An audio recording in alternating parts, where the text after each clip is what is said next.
Buenos días, Magíster. Mi nombre es Carlos Elizalde. El tema que vamos a tratar en esta ocasión es la introducción a la psicolingüística y sus características generales de la lengua. Entonces, ¿qué es la psicolingüística? Es un área interdisciplinar entre la psicología y la lingüística. Su principal objetivo es el estudio entre la relación lingüística y los procesos mentales que están relacionados con este. Entonces, ¿qué es la psicolingüística? Ahora hablaremos de algunas perspectivas del lenguaje. Tenemos tres autores en este caso, Ian Hutchinson, que nos ofrece una perspectiva integral del lenguaje humano, el cual reconoce tanto el lenguaje verbal como la comunicación no verbal, y se enmarca dentro de la comprensión holística y lingüística. Por otro lado tenemos a Robert Owen, que explora cómo aprendemos a usar el lenguaje en la vida diaria. Mientras tanto, Eric Lemberg sugiere estudiar cómo funciona el cerebro en términos verbales y características físicas del tracto vocal. Ahora hablemos de aspectos generales de la lengua. Sirven para orientar y facilitar la comprensión de la información. Entre ellos tenemos varios, vamos a nombrar cuatro. La interdisciplinariedad, que es interactuar con otras disciplinas como la psicología, la neurología, ya que estas también son encargadas del estudio del cerebro y de la lengua, de cómo hablamos. Como fuente de energía y poder, también es un aspecto general en vista de que las diversas culturas se relacionan entre sí, eligen un gobernante y de esta manera tienen un gobernante y en sociedad tienen una vida. Como conocimiento lingüístico, el hablante también debe de conocer las estructuras y de esta manera tendrá un buen lenguaje y tendrá una comunicación adecuada con el resto de personas. La condición humana, el lenguaje como condición humana nos distingue de otros seres vivos, ya que el ser humano tiene raciocinio y se puede relacionar gracias al lenguaje. Para hablar de una conformación de una teoría lingüística, yo he escogido la teoría de Chomsky, que es el generativismo. Entonces, Chomsky nos dice que cada persona desde que nace tiene la capacidad innata de hablar, lo que significa que estamos programados para articular palabras y no necesitamos lecciones de habla. Entonces, todos poseemos un proceso gramatical que permite hablar un idioma determinado. Por ejemplo, si una persona nace en Ecuador, hablará español. Si una persona nace en Estados Unidos, hablará inglés. Entonces, permitiendo a cada persona codificar su gramática y su vocabulario según la región donde le tocó vivir. Panorámicas del lenguaje. Tenemos lingüística teórica. Esta es la estructura gramatical mental. Histórica, evolución de la lengua. Antropológica, la formación de la identidad cultural. Dialectónica son las variaciones lingüísticas por las áreas geográficas donde nos encontremos. Computacional, hoy en día tenemos la inteligencia artificial.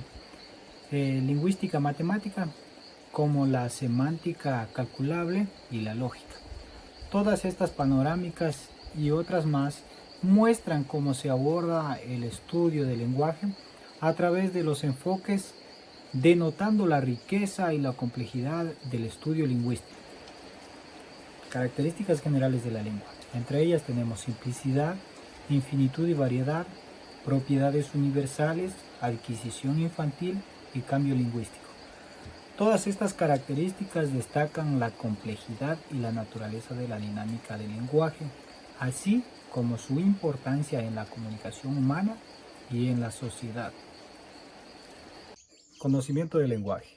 Es el manejo de principios y reglas que gobiernan la producción de enunciados en los contextos comunicativos, para poder comunicarnos de manera óptima, teniendo en cuenta que dependiendo del lugar donde se dominan los enunciados diferentes para referirse a un tema en específico. Componentes de la gramática. Tenemos tres.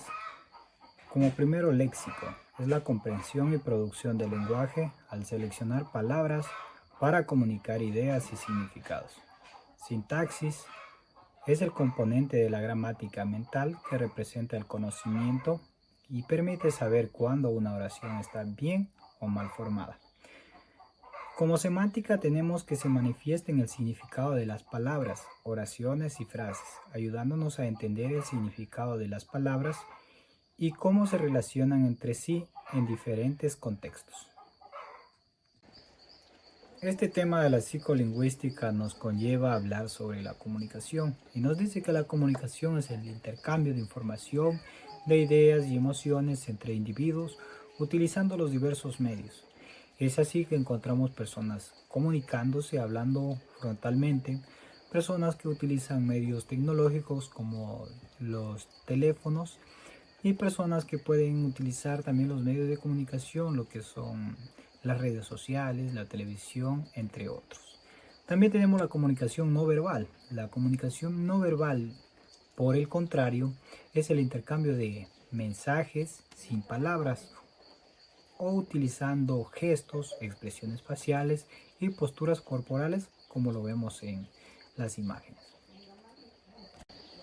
Como ya hablamos de comunicación y comunicación no verbal, ahora es importante conocer los elementos de la comunicación no verbal. Aquí tenemos los artefactos. Son aquellas suposiciones que nosotros hacemos basándonos en la apariencia. Tenemos el ejemplo de la imagen de un hombre lavando un vehículo. Podemos hacer la suposición de que ese vehículo es de él. Sin embargo, no sabremos a ciencia cierta a menos que nos comuniquemos con él. Entonces, estos son los artefactos, las suposiciones. La kinesia son aquellos movimientos y expresiones por el cual nuestro cuerpo denota emociones, intenciones o actitudes. Podemos observar a un hombre que está con los brazos cruzados y el ceño fruncido. Esto nos va a comunicar que él está enojado. Si observamos a un hombre que está sonriente, esto nos va a denotar a nosotros que está alegre, está emocionado. Tenemos el espacio. El espacio es la distancia física que utilizamos para comunicarnos. Aquí ya viene, dependiendo del grado de amistad, los vínculos emocionales y también la cultura. Por ejemplo, a una persona que le conocemos que es muy allegado, entonces le podemos dar un abrazo y dependiendo de la cultura, por ejemplo en Argentina, inclusive hasta los hombres se dan un beso en la mejilla. Entonces eso también depende de la cultura. En otra cultura, en otro país, no se lo hace. Tenemos la cronímica, es el tiempo, el manejo del tiempo.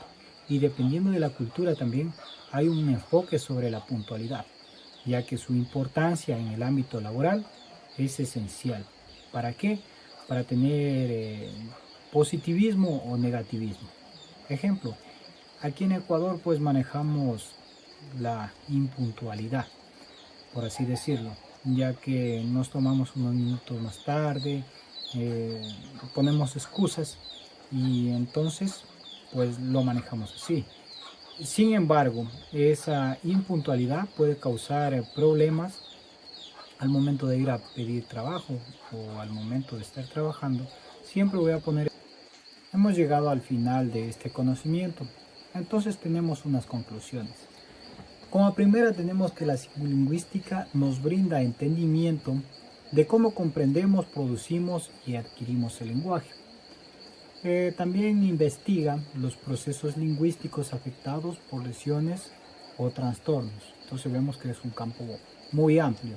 También tenemos que en el ámbito educativo proporciona las herramientas y métodos para saber cómo se origina el lenguaje en el cerebro. Entonces se dedica mucho más allá, no se queda nada más en la comunicación, no se queda nada más en la lingüística, sino que se va al fondo de buscar en el cerebro cómo es originado el lenguaje.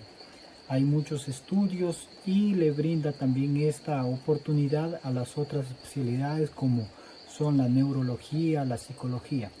También tenemos que es importante la comunicación porque va más allá de una simple transmisión de información, conecta mentes, culturas y emociones, enriqueciéndonos a nosotros para poder tener más experiencias en este mundo. Esta ha sido la exposición. Les agradezco mucho por su atención.